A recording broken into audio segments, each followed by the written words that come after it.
everyone, bonjour tout le monde. Welcome to the 12th Canadian Science Policy Conference. Bienvenue à la 12e édition de la conférence sur politique scientifique canadienne. The conference this year has moved to an entirely virtual format, which includes our interview series. My name is Wendy Jo, and I will be hosting this interview for our very special guest today, Parliamentary Secretary for Science, Mr. William Amos. Mr. Amos, thank you very much for joining us today. Merci beaucoup de nous joindre. Wendy, c'est un grand plaisir. Thank you for having me. Thank you to the CSPC as well. And please just call me Will. Thanks, Will. Let's get right into it. Will, one of the biggest issues currently facing Canadians right now is obviously COVID-19. Particularly in these uncertain times, it's so important to take into account science and evidence when forming policies. Can you tell us how science and evidence-based decision-making have guided the government's pandemic response? Absolutely. Well, it's a great question because following the path of science is just so crucial to ensuring the legitimacy of any state response to COVID-19. And in the Canadian context, obviously, science and evidence have been at the heart of our decision-making around COVID-19. We've put in place a number of scientific advisory processes to ensure that we have the best available science upon which government decisions can be based. And from the beginning, we've relied on experts. We've relied on Dr. Tam, our Chief Public Health Officer, and she's been front and center. And we wanted to make sure that Canadians were able to hear directly from the doctors and scientists who are guiding our decisions. I should also mention our Chief Science Advisor, Dr. Mona Namer, who's played a key role in our government's COVID-19 response. I've had a great privilege of speaking with her on a regular basis, and to just follow the nature of the collaboration, information sharing with international counterparts that she's set up, the convening of expert panels to provide advice on topics like COVID-19 in children, long-term healthcare facilities, PPE, and so much more. We've made sure that expert task forces were assembled with our country's best and brightest to provide advice on things like vaccines, on therapeutics and immunity. And these are individuals who have volunteered hundreds and hundreds of hours of their time to ensure that Canadians are well positioned to secure access to vaccines and therapies when they become available. And finally, I should mention also how our government has leveraged the strength of our own federal science capacity, our internal capacity, including and particularly the National Research Council. This has yielded all sorts of partnerships with vaccine developers like Variation Biotechnologies. It's yielded results in terms of testing PPE and test kits. So really the federal government's response has been completely and totally driven by science, informed by science, and I think that should give Canadians a lot of confidence. That certainly gives me a lot of confidence, and that's great to hear. Indeed, we've seen how robust evidence and data are critical to forming these strong policies. And these policies affect so many different sectors, from healthcare to industry to education. Now, in relation to this discussion, switching to French, comment le gouvernement a-t-il soutenu le secteur postsecondaire pendant la pandémie de COVID-19?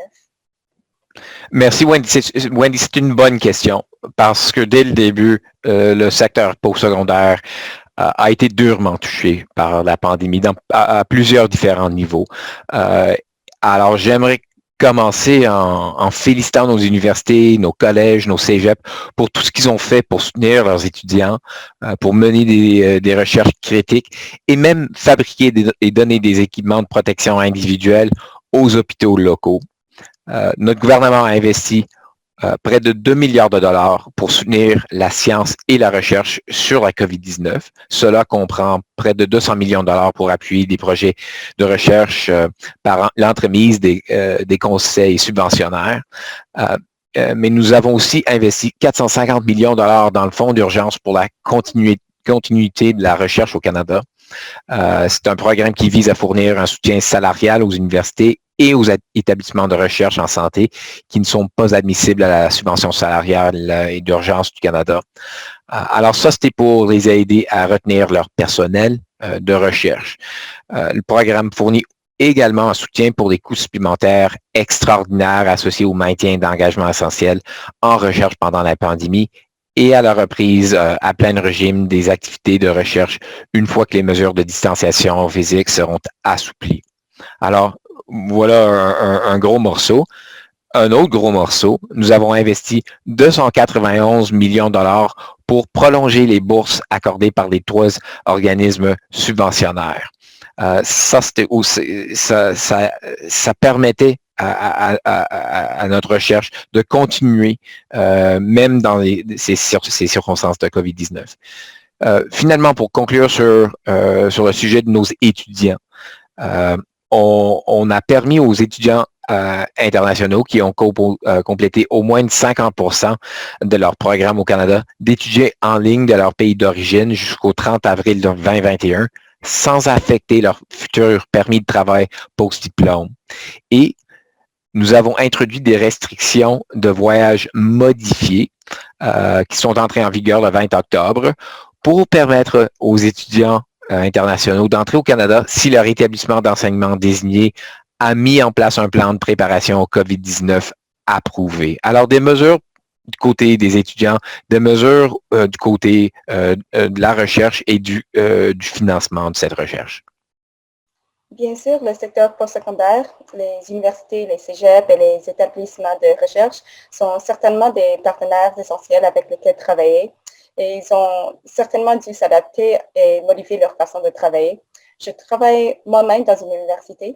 I've seen firsthand the many research developments and changes to the way of working that have been made over the past several months, including regards to funding. Speaking of which, how have the federal granting councils responded to COVID-19?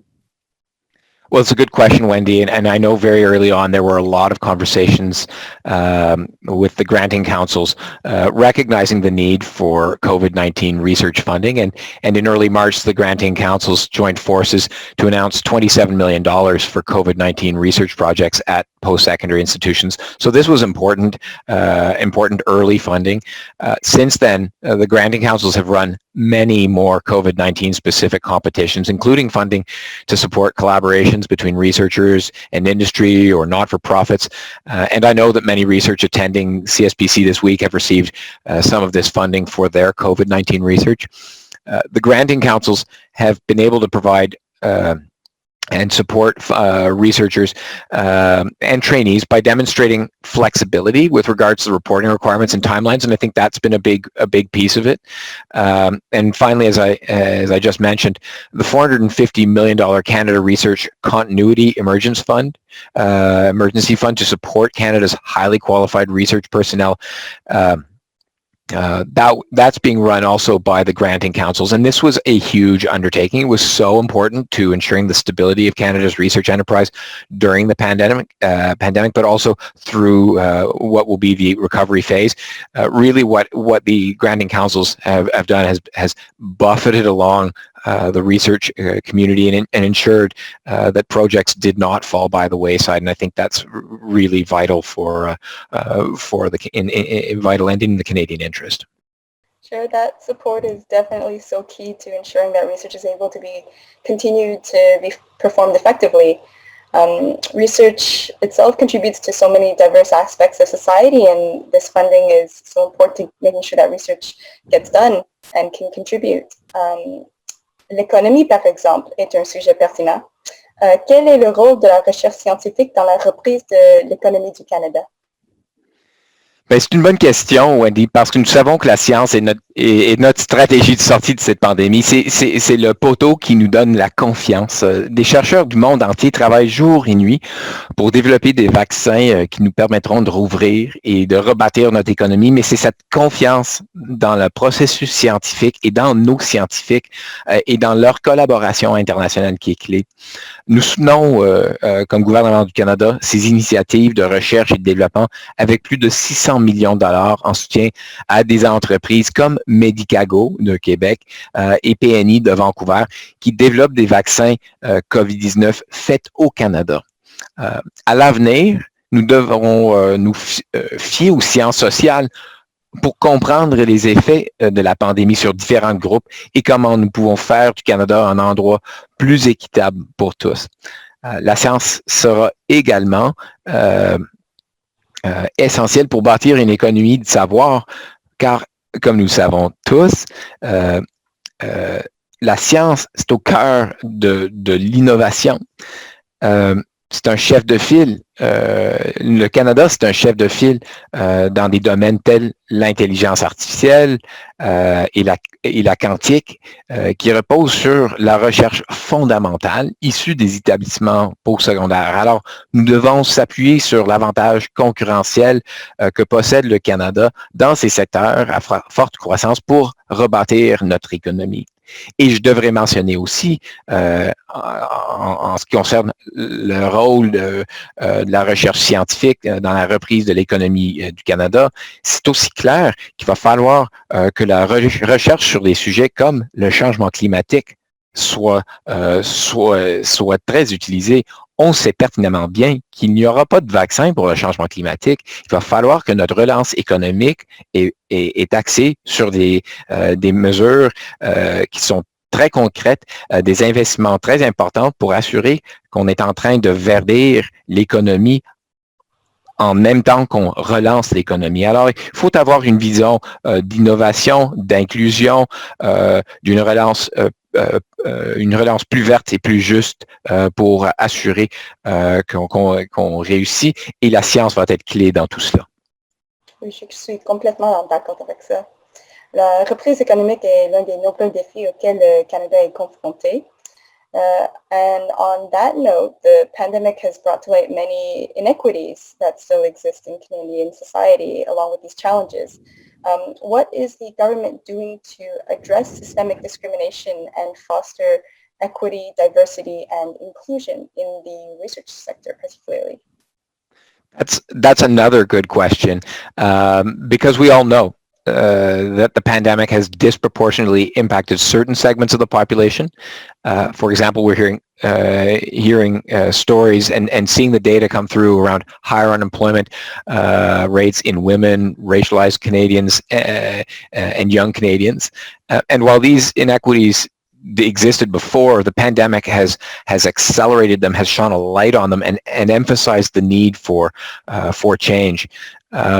EDI in the science and research sector has been an important priority for our government, and long before I became Parliamentary Secretary for Science, our Minister of Science, Kirsty Duncan, worked so hard on this file, and we've only continued and doubled down on these initiatives to increase EDI in the research sector. I'll name four.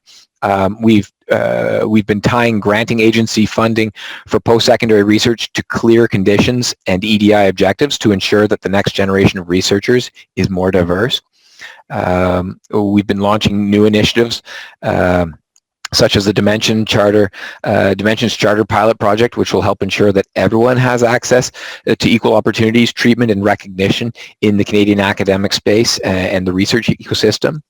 And by committing to this charter's principles and by implementing actions that achieve its objectives, post-secondary institutions recognize that equity, diversity, and inclusion strengthen the fabric of our research community. They improve the quality and relevance of the research and the opportunities for a full pool of potential participants.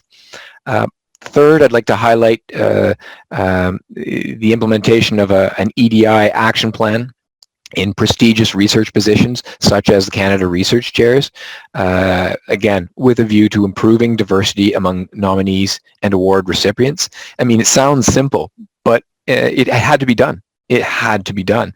And fourth, I'd like to highlight the fact of collecting data on EDI through the survey of post-secondary faculty and researchers and the ongoing support for the university and college academic staff system. So that's another key component. You have to have the data in order to be able to track it.